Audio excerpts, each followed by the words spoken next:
दुनिया को हमेशा एक दुश्मन चाहिए होता है, कभी रसिया, कभी चाइना, और आज वो नाम है ईरान। ईरान। जब भी दुनिया में टेंशन बढ़ती है, जब भी मिडिल ईस्ट में आग लगती है, एक नाम सबसे पहले लिया जाता है, ईरान। लेकिन सवाल ये है, क्या ईरान सच में दुनिया के लिए इतना बड़ा खतरा है, या फिर दुनिया को एक ऐसा दुश्मन चाहिए जिसे हमेशा गलत दिखाया जा सके? इस कहानी की शुरुआत होती है साल 1979 से। ईरान में एक बड़ा इनकलाब आता है जिसने पूरे मिडिल ईस्ट का खेल बदल दिया। ईरानी रिवॉल्यूशन। उस इनकलाब के बाद अमेरिका का असर खत्म हो गया। जो मुल्क पहले अमेरिका के इन्फ्लुएंस में था, उसने अपनी अलग पहचान बनाई। और शायद यही वो पल था जब ईरान दुनिया की आंखों में चुभने लगा। United state. धीरे धीरे दुनिया को एक कहानी सुनाई जाने लगी। कहा गया कि ईरान डेंजरस है, ईरान अनस्टेबल है, ईरान न्यूक्लियर थ्रेट है। हर न्यूज चैनल, हर अखबार, हर हेडलाइन बस एक ही बात कहती रही कि ईरान दुनिया के लिए खतरा है। फिर आता है 2026। मिडिल ईस्ट में हालात अचानक बिगड़ जाते हैं। अमेरिका और इजराइल ईरान पर डायरेक्ट हमले शुरू कर देते हैं। इजराइल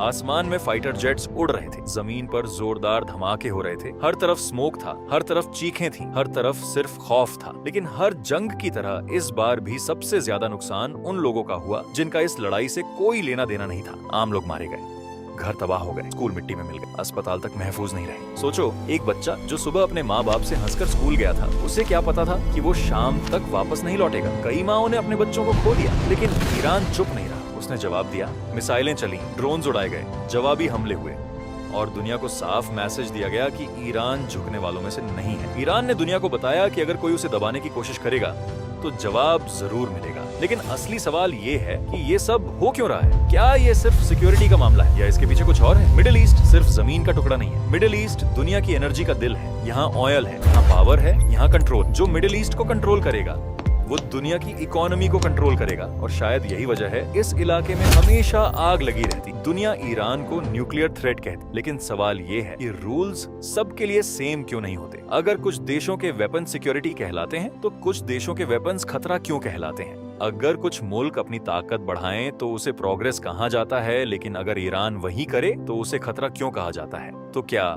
ईरान सच में विलेन है, या फिर वो सिर्फ एक ऐसा मुल्क है जो झुकने से मना करता है? क्या उसे इसलिए गलत दिखाया जाता है क्योंकि उसने दुनिया की बड़ी ताकतों के सामने सिर झुकाने से इनकार कर दिया? सच क्या है, ये फैसला तुम्हें करना है। लेकिन इतना याद रखना, जो कहानी तुम्हें दिखाई जाती है वो हमेशा पूरी कहानी नहीं होती। अगर तुम दुनिया का दूसरा साइड देखना चाहते हो, अगर तुम सच को बिना फिल्टर के समझना चाहते हो, तो सब्सक्राइब करो, क्योंकि असली कहानी अभी बाकी है।